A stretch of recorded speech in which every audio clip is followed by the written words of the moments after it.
Good afternoon, everyone. This is Kate at My Wayfaring Dreams.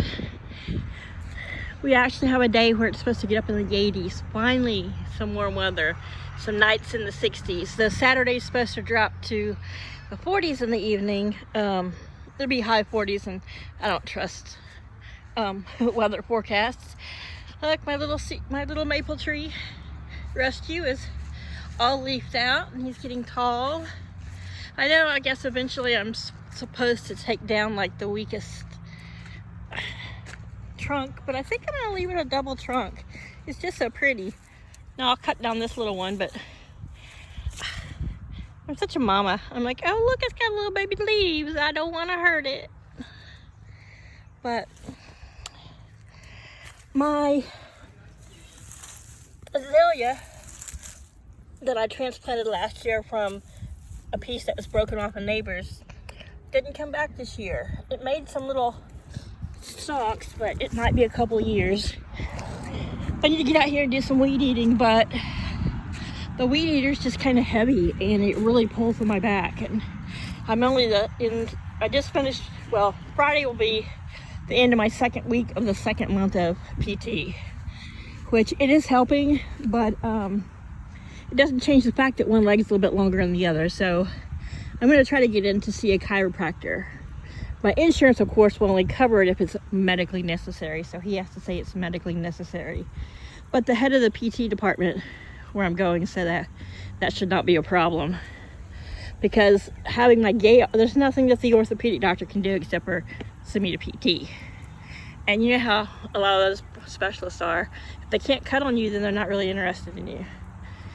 And most of my stuff is structural, so here's where the garden's at. It's getting some water, so I'm trying to be careful how close I get to it. But I'm really doing this video for my friend Sean because I believe he planted allium this year for the first time too. And here's mine.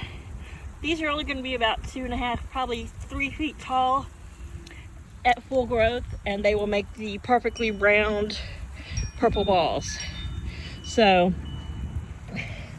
their leaves will get bigger, and then my lilies are really coming along here. So this is the first week I felt comfortable putting new little baby plants in. I brought the hibiscus out here yesterday and set it over here on these stones. It's a path into the interior, but the wind was too much, it blew it over, so I had to bring it in. I mean, I left it out in the sun until evening. So now I've moved it over here, and it's 3 years old, so it's time to move up to at least a 16-inch pot. This is only a 12, and the original terracotta one broke, so I put it in this extra plastic one I had, and it just needs something heavier on the bottom because it's getting so tall. But it seems to be quite happy enjoying the sunshine. It's like, I'm so sick of being in that house. There were some bottom leaves that I had found that a certain little kitty cat chose to nibble on. She likes to like chew on plastic and lick plastic and bite stuff. That's why I quit keeping succulents in the house, because every time I turned around they had bite holes in them, and it's like they don't even taste good. I don't know what the problem is. But I have where I started with I don't know, I guess 5 years ago I started with 3 of the big white lily in that little spot there. This year there's 16 coming up, so those are lilies. This dark wine, I forgot I even planted this color tulip over here, but the tulips are just about done. But let's see, that little rise of short plants just on the other side of the sprinkler, they've already spread all the way over here behind the red lilies. It's not as easy to see, I just don't want to get in the sprinkler. Are the really dark wine red Asiatic lilies. There you can see them a little bit better. I'm filming on an iPhone 10 instead of my iPhone 7. I like my 7 because I have really small hands and it's easy for me to carry. But my younger brother cracked the screen on his 10. I needed to get a new phone. So he sent me his old 10 just to use for filming purposes. Well, that's what I'm using. The crack is in the top. It's so minute. I love the reasonings guys come up to get a new techie phone. Oops, sprinkles. So these are going to be lilies. And these little shorter things down beside it are going to be the big yellow lilies that I show on my banner. The miniature roses I bought last year, the white and the yellow, have really seemed to take into their new spot. I love these pale pink, white, and dark, almost black tulips. They are probably 8 years old. I had planted a trio of them. I think the pink's actually supposed to be lighter than that, but they were called Night in Paris, and I planted them outside the back porch, but we don't use our back porch anymore. That we used to use like a front door. Paul's just got a tire mounting machine mounted back there and a compressor, and it's just, you know, it needs a lot of work. It looks like a white trash back porch, and I just don't want to plant flowers around it. Here, let me highlight this crappy area. So I dug them all up. They kept coming back every year. I dug them all out, transplanted them, and sure enough, if a few more didn't come up back there, but they didn't bloom. This is the second summer they've been in this spot. Last year they came up with their leaves, but they never made flowers. This year they did produce flowers, and I'm sure by next year they'll produce even more. There's one of them down here that's got a little bitty bud, so it may still bloom out a tulip. And there's another black one going to come up right there, as long as it doesn't get too hot too quick. So at the growth size of those buds, I'll probably get tulips out of them, I'm sure. But every single allium that I planted has, every single cluster has a bloom head on it, which is pretty good. And I usually order from like Brick's Nursery or Guernsey's, or I'll pick up stuff locally.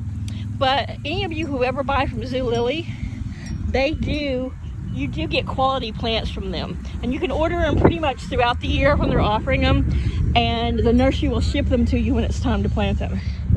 Here are all the knockout roses I cut back. This Floribunda I was going to transplant. I may do it next year. It's just, transplanting a full-grown rose bush is a prickly, painful mess. Now I need to weed eat around them and mulch around them, because I've been really slack on that, but I've never seen this before. We grow it here in Delaware.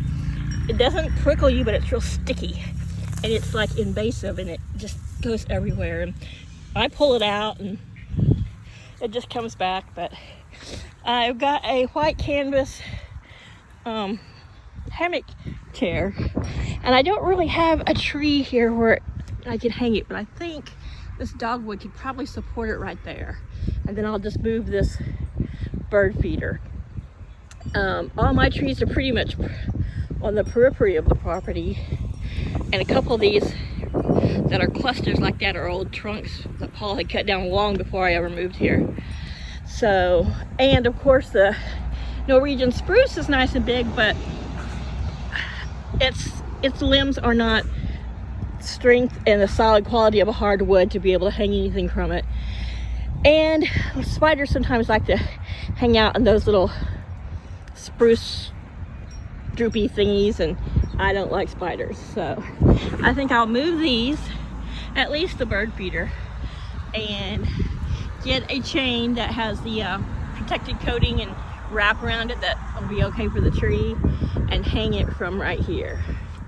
That way I can enjoy the garden and the breeze. And unfortunately that road can get kind of noisy, but once that huge field there is planted with corn and gets higher and higher, it will it does help muffle it a bit.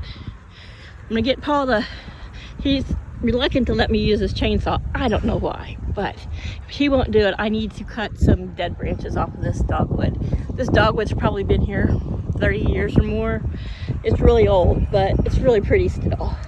And of course you can't use these holly trees because their branches are too soft and too weak also, and there's no way to get away from their little leaves. They are the most prickly, painful little things I've ever experienced in a tree. And when they fall off and they get in the garden and I'm reaching down to weed and pull grass or stuff out and they're dry, man, they all draw blood. But anywho, that's kind of where we're at. We still haven't been able to find the septic. Out there's where I normally have my vegetable garden, but with my back and hip and how it's caused this plantar fasciitis and wouldn't heal. I just can't stand out here and dig the garden. We do have a tiller, but you know, I don't always like the tiller because I still have to go through my hand and pull out all the grass and deal with the ants. And so this is where the garden was last year. I'm gonna have, if Paul can't lift them, then I'm gonna use my old John Deere lawnmower, which I'm just gonna use like a tractor and try to haul these big 6x6 posts out. That way I can just mow this, and that way when they do find the septic, I don't have to worry about a garden being run over. And I plant it every summer, so I'm gonna give this soil a break. This is my mint patch. They have mixed together, but there is chocolate mint in here, lemon balm mint, and just regular what they call Americana spearmint. And this is now probably about 15 feet by 7-8 feet.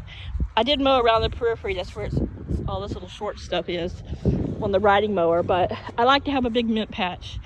I use it for soaps and I use it in tea, and most importantly, all the pollinators just love it when it starts blooming. It ensures that I have a huge variety of butterflies and things that look like little baby wasps, but they don't sting. And I like to come out here and watch them and make up conversations and stories for them as if they're, you know, socializing, because, you know, I am a loner, and talking to cats and plants is often more satisfying than talking to people. But anyhow, that's where we're at. That's an old chair someone gave us, and we put it out and the recyclers will pick it up. Yeah, we don't normally have home inside furniture in our yard. It really irks me, but I just have to look at it until they pick it up, hopefully tomorrow. But anyway, though it's like 1 o'clock in the afternoon, because it's still quite windy, and I went ahead and decided to water the garden in case I don't think about it later. And I'll water it heavy because of the sun's evaporative properties right now, but that's what I'm doing. Just because the rain that we were supposed to get in the past couple days in the evening, we didn't really get. And I fertilized with a great fertilizer. It's a granule fertilizer for roses and blooms, and I had a little bit left in the bag, so I fertilized the roses because they are heavy feeders, and I fertilized all the daylily clumps and the allium and everything. So it's good to give them a good soaking of water. This past year I did not trim this older hydrangea because it hadn't bloomed in the last year, so I think I had too harshly pruned it the year before. Now these two always bloom, and they bloom the big bright blue, or more of a bright purple blossoms you can see on my Facebook photo page, and that I take photos of. So crossing my fingers. Now the yucca here was 2, and that in there is a 3rd one. And this big mama here, which was the original, I think she has another little small baby one growing. And this was her daughter, and now she's got a little granddaughter growing. So these things, I kind of really never know. Just all of a sudden one day there'll be a 3-foot stalk on it, and they grow so fast. So, Paul's back home. The forsythia needs to be trimmed back. I like it wild and big, and the fact that I think the front of our house is ugly, so it hides a bunch, but I'm going to have to just prune it back this winter. A lot of people here think of it a nuisance, and you see it everywhere, but it's so brilliant and vibrant yellow. So this is my nice mowed lawn, but you can see around these trees and these areas I really need to weed eat. I'm just hoping I can talk Paul into doing it because it's so heavy to carry around, especially once it's full of fuel. This is a vent for the well, and it needs weed eated around, but this side of the house tends to be the sunniest all day. So on this kitchen window, I'm going to hang one of my hanging purple cherry tomatoes that I'm growing, kind of exotic. And probably, maybe off these windows here, I might add one to each window. They're just so high up that it's hard to reach the tomatoes because I have to be able to put compost in the top of the bottles. I thought about hanging one here with the bird feeders, but I'm afraid the birds will be like, I'm gonna peck on these. And I really don't want them to be jostled. This is the first time I'm doing such an exotic type tomato. But anyhow, I'm gonna stop babbling, let you guys get back to your spring day. Just wanted to give a bit of an update. I'm always kind of sad and forlorn when I see the tulips blossoms dying out, and I find it kind of a hassle to have just that green stems and stuff sticking up. But I'll cut the tops off of the ones that are finished, and gotta leave the green until it dies off because it feeds the bulbs, and they keep spreading out and thinning. In a couple places they've got some little bald spots, but that's okay. I'm trying to really let things get growing before I start putting any of the annuals that I put in for just big pops of color, because like some of these lilies, I mean, that's already 16 inches tall, and they're going to get twice that height and spread out probably twice of what they are. And you know, if you got sunny perennials and they shade it, and sometimes then it starts making it hard to get around and get to things. So, and I want to wait and see how much space is going to be around the allium. But here are the Spanish bluebells. They're not very big. As they spread, they'll look prettier, but yesterday Paul accidentally stepped on one. It seems to be perking back up. It looked like Godzilla had taken a stroll through my garden. I told him we'll have to put a little map up like a botanical garden. So if he ever gets, but he never goes in it. He just likes to look at it. Anyhow, I just wanted to say hey. Sorry I've been away for a week. It's just after my big camping trip, I had to kind of recuperate, and I was kind of bummed out because of this plantar fasciitis and whatnot. And you know, everything builds up to your birthday, and when you get to my age, you know, a lot goes through your head. But anyhow, I'm gonna let you guys go, and you guys have a great spring day. If you like my video and my flowers, hit the like button and subscribe and hit the bell, and I hope to be in touch with you guys soon. Some more videos to come. Thanks. Love ya. Peace.